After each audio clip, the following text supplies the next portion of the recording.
आप देख रही हैं अम्मी, देख रही हैं आप?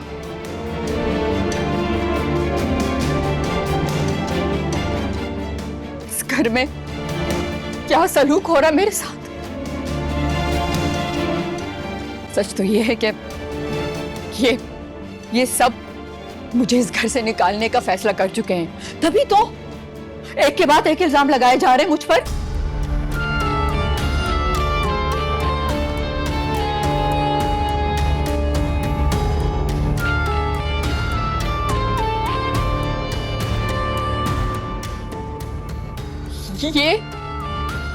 ये जो मासूम बनी खड़ी है ना, ये औरत,